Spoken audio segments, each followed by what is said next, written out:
여기저기에 한자, 한자가. 니아오 야수다 선생님.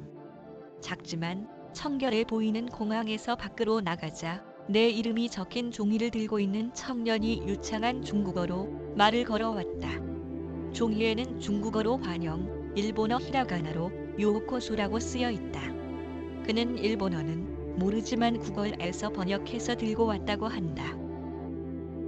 악수를 하는 나의 바로 옆을 기내에서 옆자리에 앉아있던 중국 국영 기업에 근무하는 북경 출신 비즈니스맨의 무리가 걸어간다. 그들과는 같은 숙소였기에 짜이찐이라고 인사를 나누었다. 현지 통화를 뽑기 위해 ATM 앞에서 줄을 서서 보니 역시 눈앞에는 한자가 있었다. 내 앞에 서 있는 흑인 남자가 이유는 알 수 없지만 중국 내륙부의 인프라 기업 스촨성 전력공사 아바지사 축구팀의 레플리카 유니폼을 입고 있었다.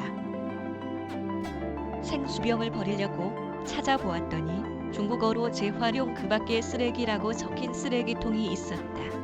원래 카타르의 도하에서 비행기를 갈아탄 뒤 나는 거의 중국어밖에 사용하지 않았다. 영어는 기내에서의 드링크 주문과 입국 수속 시 입국 이유 설명했을 때에 조금 이야기한 정도이다. 하지만 내가 온 곳은 베이징도 청두도 아니다. 동아프리카 내륙부에 위치한 산악 국가 르완다의 수도 키갈리다. 해발 1500m 정도의 고원지대에 위치한 키갈리는 거의 적도 바로 밑인데도 불구하고 연간 최고기온 최저기온의 평균이 각각 약 27도와 약 18도로 습도가 낮아서 지내기 좋은 곳이다.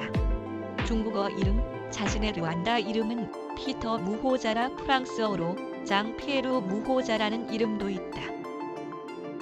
의사소통에 거의 문제가 없는 수준의 중국어를 구사하고 한자 별명까지 갖고 있지만 어엿한 르완다인이다.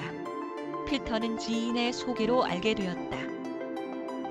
중국을 보려면 아프리카를 보라. 근데 나는 왜 르완다에 갔을까? 이유는 간단하다. 지금 중국 본토 이외에서 중국 전문가가 가장 봐둘만한 장소는 아프리카이기 때문이다. 중국은 1950년대 이후 반제국주의나 제3세계의 연대를 강화하고 아프리카와 독자적인 커넥션을 쌓아왔다.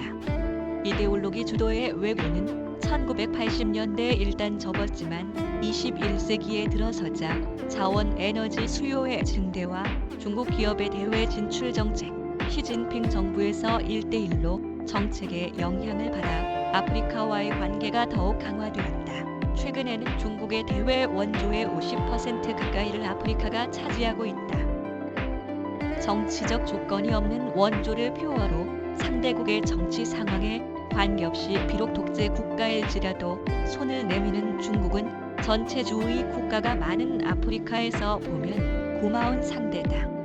왕성한 경제 관계도 있어 아프리카 제국의 대중국 호감도는 매우 높고 UN 등의 장소에서도 중국의 응원단으로서 행동할 것이 기대되고 있다. 그런 아프리카 국가들 가운데 내가 이번에 찾은 곳은 르완다다. 1990년에 50에서 80만 명의 희생자를 낸 르완다 학살에서 올해는 꼭 25년째에 해당한다. 지금 이야말로 꼭 한번 봐야 할 나라라고 해도 무방하다. 내전 종결 후에 르완다는 아프리카의 싱가포르를 표어로 스마트 국가로의 탈피를 도모하고 있다. 정치는 전체주의, 경제는 신경제를 중시한 국가 자본주의, 국토 면적이 시코크의 1.4배 정도의 소국에도 불구하고 중국을 방불케 하는 국가를 만들려고 하는 것이다. 나는 베이징에서 약 8,000km 떨어진 이 작은 나라로 중국 같은 것을 찾아 떠나는 여정에 나선 것이었다. 시진핑은 훌륭한 리더야.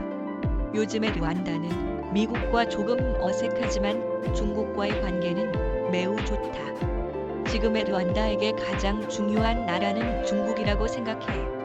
공항에서 나온 택시차 안에서 피터가 설명을 해줬다. 1990년 태생인 그는 르완다 학살에서 아버지를 잃었지만 내전 후는 모자 가정 속에서 면학에 힘쓰다 성적 우수자를 선발하는 르완다 국가 장학금을 얻어 이 나라에서는 소수 고등교육기관인 르완다 국립대학을 졸업했다. 이윽고 2015년에 중국 정부 장학금 유학생으로 베이징 과기대학에 유학하고 바이오 연료에 관한 논문으로 석사 학위를 취득했다. 피터는 마른 체형의 장신이고 잠자코 있으면 옆모습이 조금 윌 스미스 같아서 멋지지만 익살본이며 조금 성급한 성격이 오게티이다. 북경 유학 중에는 유학생 대표로 방중한 루완다 대통령 폴 카가메도 만났다. 올해나 내년 중국 정부로부터 다시 장학금을 받아 베이징에서 박사 학위를 받는 것이 그의 목표다. 시진핑은 훌륭한 지도자라고 생각한다. 중국의 지도자는 긴 안목으로 사물을 생각해 실행할 수 있다. 많은 아프리카 지도자도 본받아야 할 것이다. 그 경력으로 볼 때 피터는 친중파다. 무엇보다 이러한 엘리트층은 최근에 르완다에서는 그다지 드물지 않다. 예를 들어 2일 후에 만난 피터의 친구이며 중국어 교사의 가트 32세도 그러하다.